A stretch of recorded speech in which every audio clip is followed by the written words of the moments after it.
साथियों, कहते हैं मन के हारे हार है, मन के जीते जीत। हमारा देश अद्भुत मान्यताओं और विरोधाभासों का देश है।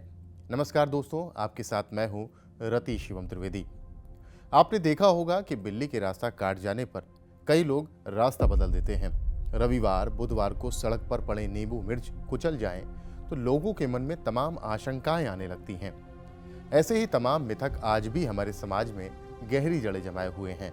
लेकिन बात अगर कहीं आने जाने और रात्रि विश्राम यानी रात में रुकने से होने वाले असर की हो तो विषय बहुत ही गंभीर हो जाता है। खासतौर पर बात उत्तर प्रदेश जैसे देश के सबसे बड़े सूबे की सत्ता के आने जाने की हो तो ये बात बहुत बड़ी हो जाती है। ऐसी ही धारणा उत्तर प्रदेश के तमाम मुख्यमंत्रियों के दिलों में बैठी हुई थी। लेकिन 2017 में यूपी के मुख्यमंत्री बने योगी आदित्यनाथ ने न सिर्फ इन मिथकों को कई बार तोड़ दिया बल्कि दिखा दिया कि उनकी डिक्शनरी में ऐसे अंधविश्वासों के लिए कोई स्थान नहीं है। आज मैं आपके लिए लेकर आया हूं उस शहर की कहानी जो देश के सबसे बड़े सूबे को अकेले इतनी ऊर्जा देता है जितनी बाकी कोई अन्य जिला नहीं दे पाता। जहां तैनाती पाने के लिए ब्यूरोक्रेसी में होड़ मची रहती है, जहां अपने बिजनेस एक्सपेंशन के लिए बड़े बड़े उद्योगपति राजनेताओं के सामने लाइन लगाकर खड़े रहते हैं, जहां का किसान सबसे ज्यादा समृद्ध माना जाता है। लेकिन क्या आपको मालूम है कि कभी यह शहर जिसे नोएडा या गौतम बुद्ध नगर कहा जाता है वो सियासी रूप से अभिशप्त माना जाता था। सूबे के मुखिया यानी मुख्यमंत्री यहां आने के विचार से कांपने लगते थे। उनके कदम इस शहर का नाम सुनते ही लड़खड़ाने लगते थे। दिन ब दिन तरक्की की नई इबारत लिखने वाले इस शहर के सरकारी कार्यक्रमों में मुखिया शिरकत ही नहीं करते थे, बल्कि वो इससे दूरी बनाकर ठीक बगल में स्थित राष्ट्रीय राजधानी दिल्ली चले जाते थे और वहां से नई नई योजनाओं का उद्घाटन करते थे। सियासत में यह मिथक एक हकीकत बन चुका था और कुर्सी खोने का डर दिलों और दिमाग में ऐसा बैठ जाता था कि इस शहर का ख्याल आते ही सूबे के सीएम पहले ही नो कह देते थे।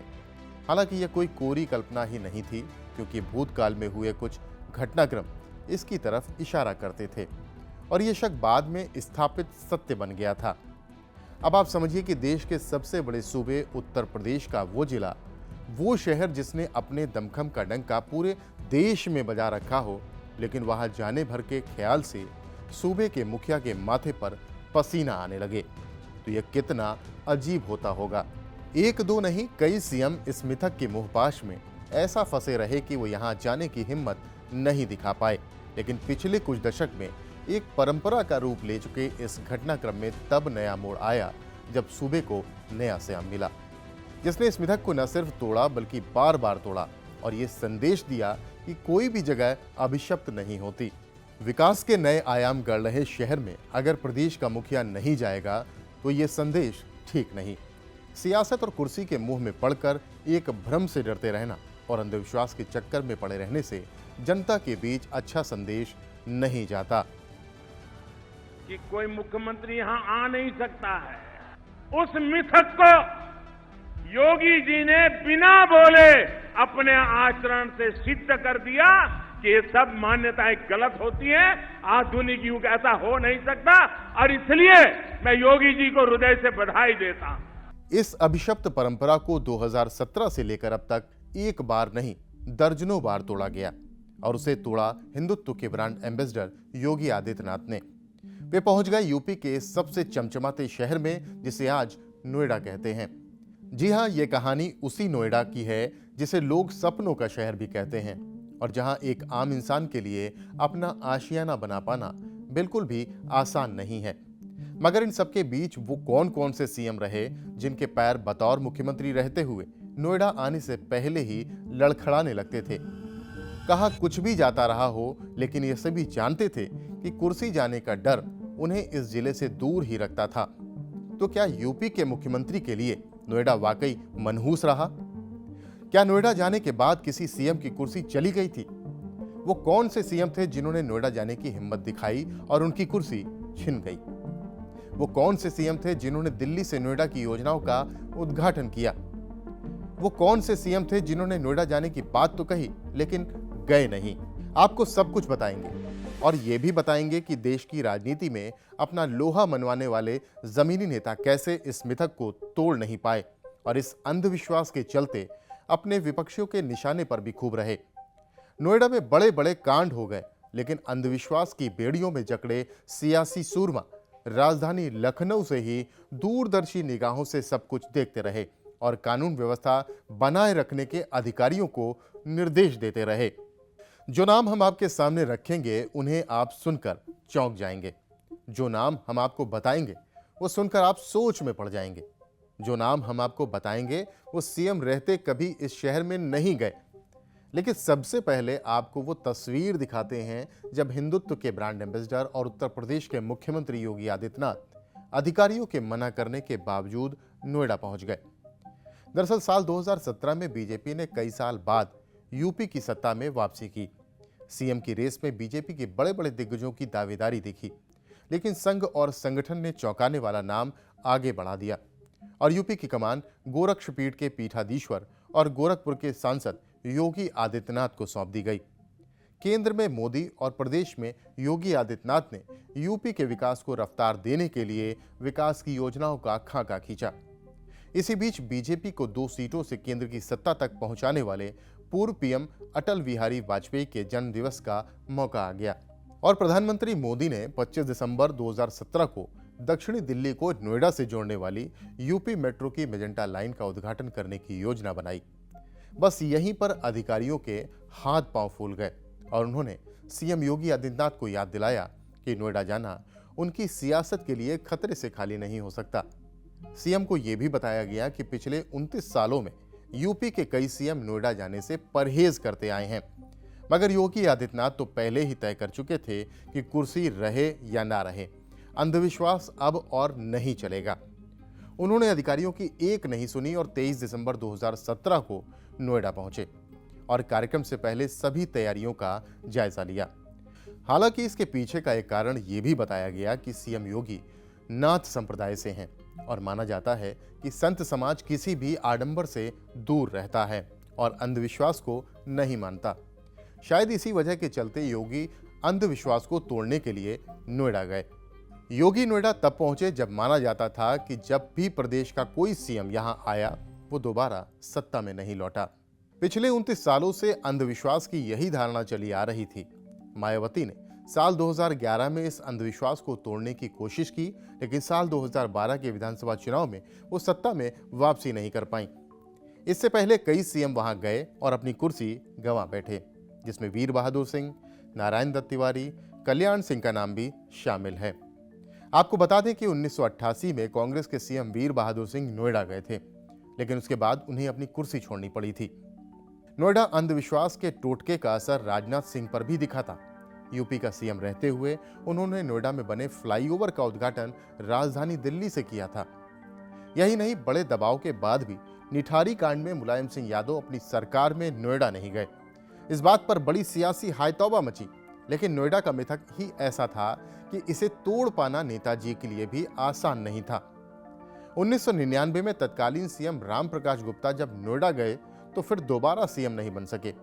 साथियों, नोएडा को लेकर यह अंधविश्वास क्यों पनपा, इसके पीछे की वजह क्या रही, ये भी अब जान लीजिए। नोएडा से अंधविश्वास को लेकर तमाम ज्योतिषी अपने तर्क देते हैं। नोएडा का स्थापना दिवस 17 अप्रैल 1976 है। अगर इसको नोएडा का जन्म मानकर ज्योतिष में गणना करें तो पता चलता है कि उस दिन गोचर में वृश्चिक राशि उदित हो रही थी। नोएडा की नाम राशि भी वृश्चिक ही है। इसी तिथि को आधार मानकर गणना करने पर पता चलता है कि नोएडा गठन के समय सत्ता सुख का कारक ग्रह सूर्य केतु के साथ ग्रहण योग बनाकर छठे भाव में था। छठा घर पतन का भी घर माना जाता है। यहाँ पर सूर्य का केतु के साथ होना और राहु की पड़ रही सप्तम दृष्टि के अलावा दूसरे शत्रु ग्रह शनि की दशम दृष्टि भी शासन के ग्रह सूर्य को बिल्कुल कमजोर कर देती है। ये सब हम नहीं कह रहे हैं, बल्कि आपको ज्योतिषियों के तर्क बता रहे हैं। हालांकि ज्योतिष की ये गणनाएं तब तक प्रासंगिक रहीं जब तक कि मुख्यमंत्री की कुर्सी पर बैठे लोग इसे मानते रहे, क्योंकि साल 2017 में योगी आदित्यनाथ ने इस स्थापित परंपरा को न सिर्फ तोड़ दिया, बल्कि अपने शासन के इतने वर्षों में वो 20 से ज्यादा बार नोएडा पहुंचे और उनकी सीएम की कुर्सी आज भी बरकरार है। इस मामले में बीजेपी नेताओं का कहना है कि पार्टी काम करने में विश्वास करती है, वेद पुराणों और धर्म ग्रंथों को मानती है, लेकिन किसी प्रकार के अंधविश्वास पर नहीं चलती। जिन्होंने काम नहीं किया वो वहां कभी नहीं गए। हमारे सीएम काम कर रहे हैं, वो काम दिख रहा है, इसलिए हमें किसी प्रकार का कोई भी डर नहीं है।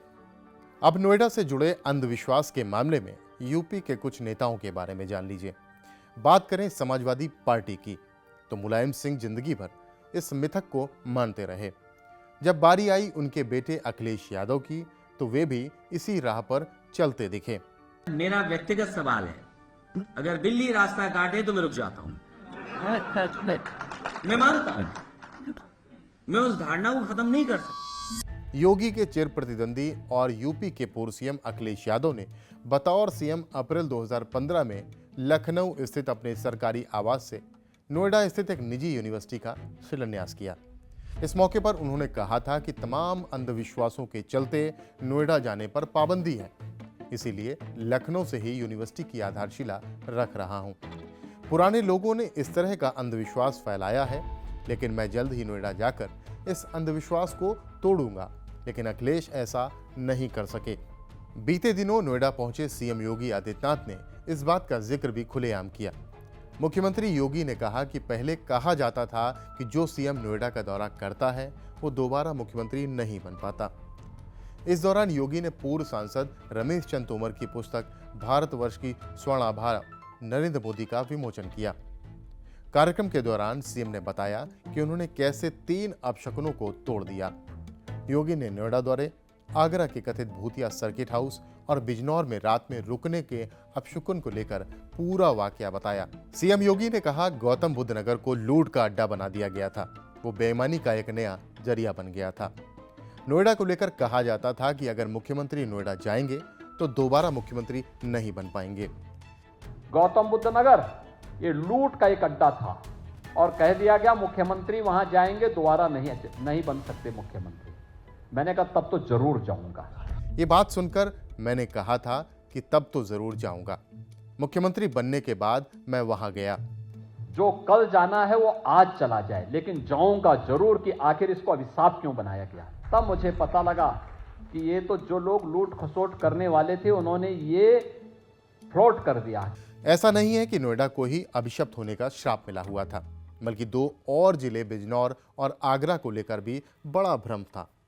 योगी ने खुद बताया कि कैसे जब उन्होंने एक-एक कर सभी जिलों के दौरे पर जाने का प्लान किया तो बिजनौर और आगरा को लेकर उनके अधिकारियों ने उनसे क्या-क्या कहा। बिजनौर के बारे में भी बताया जाता था कि मुख्यमंत्री को रात में वहां नहीं रुकना चाहिए। बिजनौर को लेकर भी योगी आदित्यनाथ ने कहा था कि वहां भी जरूर रुकूंगा। उन्होंने खुद बताया कि मैं बिजनौर गया और रात में रुका भी। उस दौरान वहां के जिलाधिकारी का फोन आया कि आप रुकेंगे, तो मैंने कहा रात में बिजनौर में रुकूंगा। पहले कहा जाता था कि कोई मुख्यमंत्री बिजनौर आएगा तो उसकी छुट्टी तय है। फिर किसी ने मुझे कहा कि यहाँ रात्रि को नहीं रुकना चाहिए। मैंने कहा रात्रि को भी रुकूंगा। मुख्यमंत्री ने कहा कि ऐसे ही आगरा के बारे में कहते थे कि वहां के सर्किट हाउस में नहीं रुकना चाहिए। भूत आने की बात कही जाती थी, लेकिन सारे मिथकों को तोड़ते हुए सीएम योगी न सिर्फ आगरा के सर्किट हाउस में ठहरे, बल्कि उन्होंने बताया कि कैसे उन्होंने रात में भूतों का इंतजार किया, लेकिन कोई भी भूत नहीं आए। आगरा में सीएम जाएंगे तो पहले के सीएम जाते थे, वो अपने 5 स्टार होटल में रहते थे, कहते सर्किट हाउस में मुख्यमंत्री रुकता तो वहां भूत आता है। तो मैंने कहा कि आप देखें, क्या भूत हो चाहे देव हो, सब एक हैं। और मैंने कहा मैं भी रात्रि में अगर आता है जरूर संवाद करना चाहूंगा उनसे। योगी ने कहा कि जब कोई जिद हो तो कोई बाधा आपके मार्ग की बाधा नहीं बन सकती। यही जिद विकास की आपके मन में भी होनी चाहिए। ये जिद व्यक्तिगत स्वार्थ की नहीं होनी चाहिए। काम वही होना चाहिए जो समाज और राष्ट्र के लिए उपयुक्त हो, जो देश के लिए अनुकूल और समाज के लिए हितकारी हो। उन्होंने आगे कहा कि आज यूपी में देश का सबसे बड़ा मेट्रो, हाईवे, रेलवे और रैपिड नेटवर्क मौजूद है। पहले नौजवान अपनी पहचान छिपाते थे, अब गर्व से बोलते हैं कि वो यूपी से हैं। तो क्या यूपी के मुख्यमंत्री के लिए नोएडा, बिजनौर, आगरा वाकई मनहूस है? योगी नोएडा गए तो अखिलेश यादव की भी सियासी उम्मीदें बढ़ गई थीं। साल 2017 में जब योगी नोएडा दौरे पर अखिलेश यादव से पत्रकारों ने पूछा तो उन्होंने कुछ इस तरह जवाब दिया। अखिलेश यादव ने कहा कि हमें उनके नोएडा जाने का नतीजा देखना होगा। मैं किस्मत पर भरोसा करता हूँ। इस बार मुख्यमंत्री और प्रधानमंत्री दोनों ही नोएडा गए थे। उन्होंने कहा, मैंने तस्वीरों में देखा कि योगी मेट्रो सेवा शुरू करने के लिए न तो झंडा दिखा सके और न ही कोई बटन दबा पाए। वो दरअसल ये कहना चाहते थे कि इस दौरे का असर होने लगा है। बात करीब 11 साल पुरानी है। सितंबर खत्म होने को था। गुलाबी सर्दी की शुरुआत हो चुकी थी। शारदीय नवरात्रि के दिन चल रहे थे। साल के दोनों नवरात्रि गोरक्षपीठ के लिए बेहद खास होते हैं। मंदिर स्थित मठ पर ही सारे अनुष्ठान और पूजन होते हैं। परंपरा के मुताबिक इस दौरान पीठ के पीठाधीश्वर या उनके उत्तराधिकारी मठ की पहली मंजिल से नीचे नहीं उतरते। न जाने कब से प्रचलित पीठ की इस परंपरा को योगी आदित्यनाथ ने 30 सितंबर 2014 को तोड़ दिया। परंपरा तोड़ने की वजह एक ट्रेन हादसा बनी। गोरखपुर स्थित नंदा नगर क्रॉसिंग पर कृषक एक्सप्रेस ने बरौनी एक्सप्रेस में पीछे से टक्कर मार दी। दोनों यात्री ट्रेनें थीं। हजारों की संख्या में इसमें यात्री सवार थे। सबके साथ सामान अलग से था। वक्त भी रात का था। वहां से रेलवे स्टेशन और बस स्टैंड की दूरी करीब 6 से 7 किलोमीटर थी। मदद के संसाधन कम थे। यहां लोग चर्चा करते सुने गए कि छोटे महाराज यानी योगी आदित्यनाथ आ जाते तो लोगों की समय से मदद हो जाती।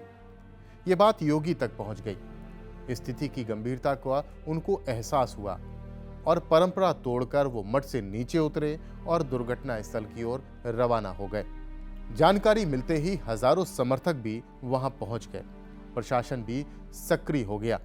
कुछ देर में सभी यात्रियों को सुरक्षित रेलवे स्टेशन, बस स्टेशन पहुंचा दिया गया।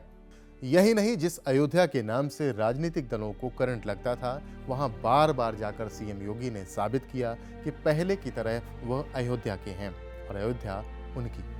अब तो उनके ही कार्यकाल में उनके गुरु के सपनों के अनुसार अयोध्या में भव्य राम मंदिर तैयार है।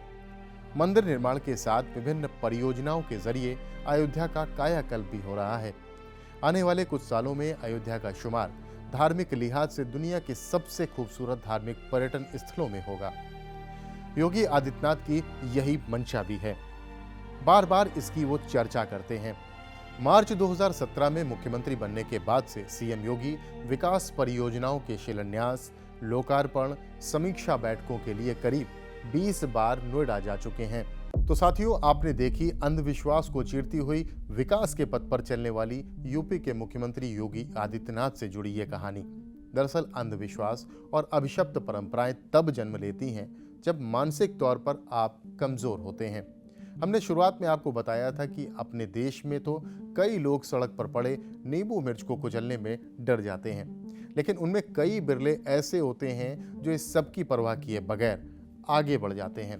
योगी आदित्यनाथ जिस गोरक्ष पीठ से आते हैं, उस पीठ का अंधविश्वास और तमाम भ्रांतियों को तोड़ने का लंबा इतिहास रहा है। योगी आदित्यनाथ उसी पथ पर चलकर उत्तर प्रदेश, देश और समाज को सच्ची राह दिखा रहे हैं। नमस्कार।